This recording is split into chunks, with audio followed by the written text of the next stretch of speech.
Taste the Daily. அப்படின்னு sir, ஏன் திமுக ஆட்சியில் எல்லா வரியும் உயர்த்திக்கிட்டே இருக்காங்க? இப்போ வீட்டு வரி மட்டும் இல்லை, எல்லா வரியும் உயர்த்தப்படுது, என்ன காரணம்? 10 வருஷம் கழிச்சு ஆட்சிக்கு வந்திருக்கிறாங்க. ஒருவேளை நிர்வாகத்தை மறந்துருப்பாங்களோ என்னவோ, ஏத்தி விடு.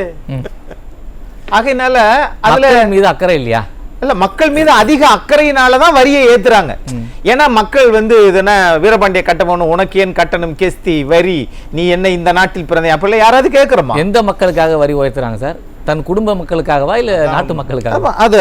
அது அவங்க கட்சி நடத்துறது அதுக்கு தானே சார். நான் தமிழ்நாட்டு மக்களுக்கா? தமிழ்நாட்டு மக்களுக்கு அப்படின்னா இந்த 7.5% மாண்புமிகு எதிர்கட்சி தலைவர் கொண்டு வந்த போது அதை 10% மாத்திருந்தா அது தமிழ்நாட்டு மக்களுக்காக. இந்த வரியெல்லாம் வாங்கி என்ன சார் விண்வெளி ஆராய்ச்சி மையம் நடத்துறாங்களாமே, அது உண்மைதானே? அவங்க இவங்க என்ன சார், நீங்க சாதாரண எலோன் மஸ்கெல்லாம் இவங்ககிட்ட டியூஷன் எடுத்துட்டு போகணும் சார். ஒரு மாநில அரசை வைத்துக்கொண்டு ஜனநாயகம் என்கிற போர்வையில் நீங்க எவ்வளவு அடிச்சாலும் தாங்குவாங்க அப்படின்றது மாதிரி 156% சொத்து வரி, 150% ஏற்கனவே உயர்த்தியாச்சு. இந்த காஞ்சிபுரத்தில் நம்ம விழா கொண்டாடினாங்க, பவள விழா.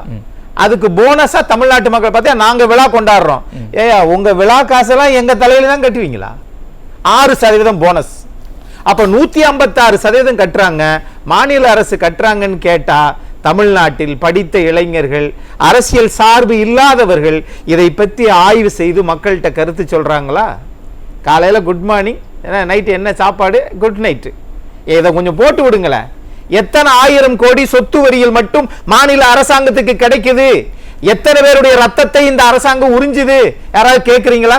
கேட்டா 15வது நிதிக்குழு சொல்லுச்சு, அதனால நாங்க உயர்த்தணும் அப்படின்னு சொல்லி.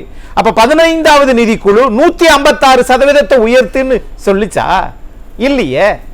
சரி, 52% நீ மின்சார கட்டணத்தை உயர்த்திருக்கீங்களே, நாங்க வரியவே உயர்த்தலன்னு சொல்லி முழு பூசணிக்காவ ஒரு சாப்பிடுற சாப்பாட்டுக்குள்ள வச்சு மறைக்கிறது தான் திமுகவினுடைய மாடல். இல்ல, இப்போ திமுக வரியை உயர்த்திச்சு சொல்றீங்க, அப்ப அதிமுக ஆட்சி காலத்துல கூட வரி உயர்த்தினதா திமுக போராட்டம்லாம் பண்ணாங்களே? போராட்டம் பண்ணாங்க. அப்ப இதே மாண்புமிகு முதலமைச்சர் திரு மு.க. ஸ்டாலின் என்ன சொன்னார்?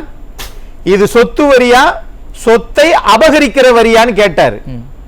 அப்ப நீங்க 156% உயர்த்திருக்கீங்களே, இது என்ன வரி? அப்ப இது கொள்ளையடிக்கிற வரியா? அதுக்கா பயன்படுது? இல்ல, அதுதான் சார் நான் கேள்வியா முன்வைக்கிறேன். அப்ப போராட்டம் பண்ணாரு, அதே தான் இவர் திருப்பி அதை விட பல மடங்கு. அப்ப நாங்க எதிர்கட்சி சார், நாங்க எது செஞ்சாலும் ஜனநாயகத்துல நாங்க தான் எல்லாமே வழிகாட்டிகள். ஒரு விளம்பரத்துக்காக கேட்கறது. ஆமா, இது மாடலே விளம்பர மாடல் தானே. நான் அழகா சொன்னாரு மரியாதைக்குரிய அண்ணன் சிட்கோ சீனு. நிர்வாகம் என்று வருகிற போது 0, சைபர். ஆட்சி என்று வருகிற போது எல்லாத்தையும் வரியை உயர்த்திக்கிறது. இதுல என்ன பெரிய விஷயம் தெரியுங்களா? 14 கட்சி கூட்டணி இருக்குது. எல்லாமே வெள்ளக்காரங்க காலத்துல தான் வாய்ப்பூட்டு சட்டம் இருந்தது. இன்னைக்கு இவர்களுக்கு அறிவையே பூட்டி போட்டு அண்ணா அறிவாலயத்தில் கிடக்கிறார்கள். அறிவு ஆலயம் சார், அறிவுக்காக ஒரு ஆலயம் கட்டினார் அண்ணா. ஆனால் அங்கு இன்னைக்கு என்ன இருக்குதுன்றது வேற. இங்க நாம பார்க்க வேண்டியது, நீங்கள் அண்ணாவின் கொள்கையில் இருப்பீங்க, ஆனால் மக்களுக்கான திட்டத்தை நீங்க செயல்படுத்துறீங்களா? இல்ல. இந்த 14 கட்சியும் ஆளுங்கட்சியா இருக்கிறதுனால இருக்கிறாங்க. இது என்ன தெரியுமா? இவர்கள் யாரும் பேசுவதே இல்லை, பேச விடுவதே இல்லை. ஏன் கேட்க மறுக்கிறாங்க? ஏன் கேட்கணும் சார்? உங்களுக்கு வயிறார சோறும், உங்களுக்கு அருமையான வீடும், ஒரு 10 லட்சம் ரூபாய் வங்கியில் பணம் இருந்தால் நீங்கள் உழைப்பீர்களா? எதுக்கு வேலைக்கு போகணும்? அது மாதிரி தான் அவர்கள் நல்ல வசதியாக பாதுகாப்பாக திமுக அவர்களை பார்த்துக் கொள்கிறது, எந்த பிரச்சனையும் இல்லாம. ஆனால் ஜனநாயக ரீதியில 2 விஷயங்கள் தமிழ்நாட்டில் மானம் கப்பலேறி இருக்கிறது. எதுல? இங்க இருக்கக்கூடிய ஸ்ரீவில்லிபுத்தூர், இதுல நம்ம ஸ்ரீபெரும்புத்தூர்ல அந்த இதுல CITU பதியல. சாம்சங் 30 நாளையில பதிஞ்சு கொடுக்கணும். ஆனால் ஆணையர் என்ன சொல்றாரு? 40 நாள்ல தான் அவர் விளக்கம் கேட்கிறாரு. நீதிமன்றத்துக்கு போனாங்க, இப்ப பதில் கிடைக்கவில்லை, பதியவும் இல்ல. ஜெனீவா, சுவிட்சர்லாந்து இருக்கக்கூடிய ஜெனீவாவில் போய் பதிவு செஞ்சிருக்கிறாங்க. ஆனால் தமிழ்நாட்டில் பிரச்சனையே இல்லை. ஒண்ணா. 2வது, நீங்க இப்போ நேற்றைக்கு அதானி, கௌதம் அதானிக்கு அமெரிக்கா நாட்டிலுடைய நியூயார்க் மாகாண கிழக்கு மாவட்ட நீதிமன்றம் வாரண்ட் பிடியாணை கொடுத்திருக்குது. எதுக்கு? இந்தியாவில் 5 மாநிலங்கள், அந்த 5 மாநிலத்துல தமிழ்நாடு ஒண்ணு. தமிழ்நாட்டில் நீங்க அவர்கிட்ட கையூட்டு வாங்கி கொண்டு நாங்கள் சூரிய ஒளி மின்சாரத்தை நாங்கள் கொண்டு வருகிறோம் என்று அவர்களிடம் கையூட்டு வாங்கி இருக்கிறாங்க. அதுக்காக தான் வந்து போனாரா சார் அதானி? அதுக்குத்தான் சித்தரஞ்சன் சாலையில தமிழ்நாட்டின் முதலமைச்சர் அவரை கௌதம் அதானியை ரகசியமாக சந்தித்ததின் நோக்கம் என்ன? ஏழைகளை பாப்பீங்களா நீங்க? சென்னை மாண்புமிகு உயர்நீதிமன்றம் என்ன சொல்லுச்சு? நீங்க கள்ளக்குறிச்சி கருணாபுரத்துக்கு போங்கன்னு சொல்லுச்சு. இதுவரைக்கும் போனீங்களா? போகல. ஆனா அமெரிக்கா போயிட்டு வந்தீங்க. இங்க இருக்கிற கள்ளக்குறிச்சிக்கு உங்களால போக முடியல. ஒருவேளை கள்ளக்குறிச்சிக்கு விமானம் இல்லாதனால போக முடியல, என்னவோ தெரியல, பார்த்துட்டு இருக்கிற மக்களுக்கு தெரியும். ஆனால் அமெரிக்காவுக்கு போறாரு. அதே அமெரிக்க நீதிமன்றம் சொல்லுது, தமிழ்நாட்டில் நீங்க கையூட்டு வாங்கி கொண்டு இதை இந்த ஒப்பந்தத்தில் கையொப்பமிட்டு இருக்கிறார். அதனாலதான் 471 நாள் ஜெயிலில் இருந்ததுக்கு பிறகு வெளியே வந்தோன்னா திரும்ப அவருக்கு அதே அமைச்சரவை. இல்ல அதிமுக மாதிரியே நீங்க திமுக செயல்படும் நினைக்கிறீங்களா? ஐயோ, அதை நீங்க ஒப்பிடே பண்ணாதீங்க. அதிமுக மாறியே, அதிமுக வேற லெவல்.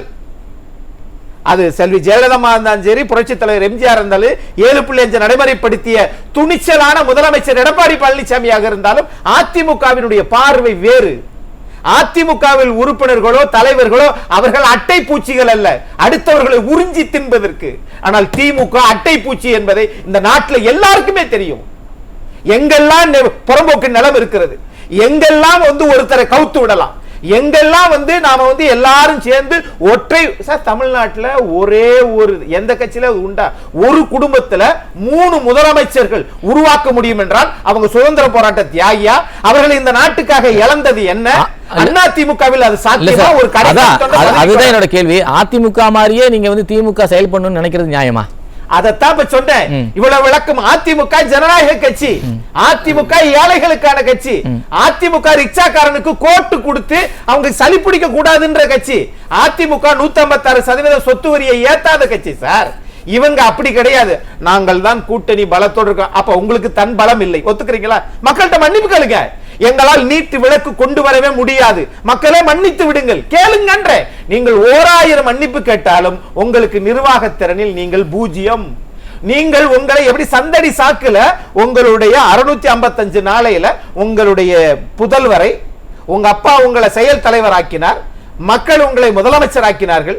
ஆனால் துணை முதலமைச்சராக மக்கள் உங்கள் பையனை ஆக்குனாங்களா? நீங்கள் தான் ஆக்கினீர்கள். அதனால உங்களுடைய வேலைகள் எல்லாமே உங்கள் குடும்பத்தை, உங்கள் கட்சியை பாதுகாப்பதற்கு தமிழ்நாட்டு மக்கள் என்ன ஒரு திட்டம். நம்ம நண்பர் பேசுவாரு, பேசினாலும் இந்த வரியை உயர்த்தவே இல்லை என்று ஒரு வரியை சொல்லுங்க சார். சார், மக்களுக்கு தெரிஞ்சிருமோன்னு சொல்லி வித்தியாசமான முறையில் வரியை உயர்த்தணும் அவரே சொல்றாரு. இது என்ன விஞ்ஞான ரீதியான ஊழல்? அது ஏன் மக்களுக்கு தெரியுது? அப்போ அவரே சொல்றாரு. அதைத்தான் சொல்றேன், மக்களுக்கு தெரிஞ்சிரும்னா விஞ்ஞான ரீதியாகன்றது உங்களுக்கு பிடிச்ச வார்த்தை. நீங்க விஞ்ஞான ரீதியாக இன்னொரு பாத்தீங்களா, 20,000 30,000 எல்லாம் மின்சாரத்தை இவர்கள் பணம் கட்டல அப்படின்னு சொன்னா அதை பெனால்டின்னு போட்டு அது நெட்ல போய் பார்த்த பிறகுதான் தெரியுது, அதிர்ச்சியா இருக்குது. 500 ரூபாய் பெனால்டி. இப்ப உண்மையிலே சொல்றேன், இந்த நம்ம இந்த ஆட்சி மாறணும்னா ஆட்சி உறுதியாக மாறும். அப்படி மாறினால் நாம் நன்றி சொல்ல வேண்டியவர்கள் யார் தெரியுமா? போக்குவரத்து காவல்துறை அதிகாரிகள் தான். அவருக்கு ராயல் சொல்லிட்டு அடிக்கணும். ஏன் தெரியுமா? பின்னாடி இருந்து போட்டோ எடுக்கிறது, அது என்னையா முதுகுல குத்துறதுதான் தெரியும். பின்னாடி போட்டோ பிடிச்சு போட்டு விட்டுட்டு அதுக்கு 500 ரூபாய், அந்த 500 ரூபாய் கட்டலைன்னா வட்டிக்கு வட்டி. என்ன சார் இது? இந்த அதைத்தான் அட்டை பூச்சின்னு. உங்கள் நிர்வாகமும் அட்டை பூச்சி, நீங்களும் அட்டை பூச்சி. அதானியுடன் ஒட்டி கொண்டு வெளியில பாஜக பாசிசம் என்று சொல்லுகிற அட்டை பூச்சி திமுக. இது ஒரு பெரிய நாடக கும்பல். இந்த கும்பலை வெளியேற்ற வேண்டியது தமிழ்நாட்டில் ஒவ்வொரு பாதிக்கப்பட்ட வரி. எவ்வளவு சார்? ஒண்ணு இல்லை சார், ஒரு சாதாரண கடையில போங்க, 500 ரூபாய்க்கு நீங்க பொருள் வாங்கினீங்கன்னா ஒரு பை கொடுப்பாங்க. அதை விட 5000 ரூபாய்க்கு மேல வாங்கினா இன்னும் 2 பை சேர்த்து தருவாங்க. நான் கேட்கிறேன், 10,000 15,000 நீங்க வாங்குறீங்களே, எங்கள் வீட்டிற்கு என்று நீங்கள் என்ன இது கொடுத்திருக்கீங்க? என்ன வசதி செஞ்சு கொடுத்திருக்கீங்க? இது இல்லாம உலக வங்கியில கடன் வேற, அந்த கடனை எப்படி குறைக்கிறதுக்குன்னு ஒரு கமிட்டி வேற. அந்த கமிட்டி எல்லாம் வச்சு கடனையும் அதிகரிச்சு மக்கள் தலையில இவ்வளவு மிளகா அரைத்தால் இந்த நாட்டில் இனிமேல் அரசியல் கட்சிகள் மக்களை காப்பாத்தாது என்பதற்கு திமுக ஒரு நல்ல உதாரணம். கருத்தை எடுத்துக்கிட்டேன் சார். அக்னிசன் சார், உங்க நிறைவு கருத்தை பதிவு பண்ணுங்க சார். 2021 திமுக தேர்தல் அறிக்கையில் 487 சொத்து வரியை உயர்த்த மாட்டோம், காரணம் கொரோனா காலகட்டத்தில் பெரும் சிக்கலுக்கு ஆளாயிட்டாங்க அப்படின்னு சொல்லி. ஆனால் அப்போ எதிர்க்கட்சி என்ன வாக்குகளை அறுவடை செய்வதற்காக வந்த போய் பழைய ஓய்வூதிய திட்டம் அரசு ஊழியர்கள்லாம் இன்றைக்கு கொதிச்சு போயிருக்கிறாங்க. ஆசிரியர்கள் உங்களுடைய நண்பனாக இருந்தவங்கலாம் இன்னைக்கு எதிரியா போயிருக்கிறாங்க. இது மட்டும் இல்ல, இயற்றலும் ஈட்டலும் காத்தலும் காத்த வகுத்தலும் அல்லது அரசு. நீங்க சட்டத்தை இயற்ற தெரிந்த உங்களுக்கு காத்தலும்னா மக்களை காப்பாற்றணும். ஆனால் நீங்கள் காப்பாத்துற மாதிரியா இருக்குது. சென்னையில தொழில் வரி, நீங்க தொழில் தொடங்கணும்னா 35% வரி. ஏற்கனவே சிறு குறு தொழில்கள் இங்கு முடங்கி கிடக்குது. மின்சார கட்டணம் ஏத்துறதுனால அங்க தொழிலே இல்ல. அவங்களுக்கு வங்கியில் இருக்கக்கூடிய இஎம்ஐயே கட்ட முடியல. இவ்வளவு பிரச்சனை இருக்கிற போது இவங்க சிம்பிளா சொல்றாங்க. அது மட்டும் இல்ல, செல்வி ஜெயலலிதா அம்மா அவர்கள் மின்மிகை 12 மணி நேரம் மின்வெட்டு இருந்துச்சு சார் 2010. உப்பூர், ராமநாதபுரம் புது திட்டம் ஏற்கனவே நீங்க உடன்குடியில ஆரம்பிச்ச அந்த இதை நடைமுறைப்படுத்தி கொண்டு வந்தாங்க. 10 ஆண்டு கால அதிமுக ஆட்சியில 1 மணி நேரம் மின்வெட்டு இல்லை.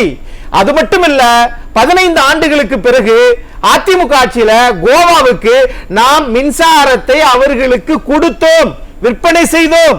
ஆக இந்த நிலை இல்லாம இப்ப இவங்க ஆட்சியில விடியா என்று சொல்லுகிறார்கள். விடியும் என்று அதிமுக நம்புகிறது. திமுக இருந்து பிரிச்சுட்டாலே தமிழ்நாட்டை விடுச்சிரும். 2 மணி நேரம் இப்ப மணலியில மின்கசிவு ஏற்பட்டு ஒரு 15 நாள் 1 மாசத்துக்கு முன்னாடி அது விடிய விடிய கரண்ட் இல்ல. ஆக திமுக எப்பொழுதெல்லாம் அவர்களுடைய சின்னம் வேண்டுமானால் சூரியனாக இருக்கலாம், அவருடைய சின்னம் வேண்டுமானால் சுத்தமாக வெளிச்சமாக இருக்கலாம். ஆனால் திமுக என்பது அப்படி இல்லை என்பதைத்தான் அவருடைய ஆட்சி நிர்வாகம் காட்டுது. அப்படிதான் நான் பார்க்கிறேன். நீங்க சொல்றீங்கல்ல, ஒரு 3 வருஷத்துக்கு கல்லூரி மாணவர்களுக்கு பெண்களுக்கு நீங்க 36,000 ரூபாய் தான் கொடுக்குறீங்க. ஆனா நீங்க சாதாரண திட்டங்களை கொடுத்திருந்தீங்கன்னா 75,000 கொடுத்திருக்கணும். ஒரு பவன் நகை 60,000 55,000 ரூபாய்க்கு மேல போயிருச்சு. அதுல பாதி தான் அவங்க கொடுக்குறாங்க. அதை பெருமையா பேசிக்கிறாங்க. நன்றி சார், நன்றி நன்றி.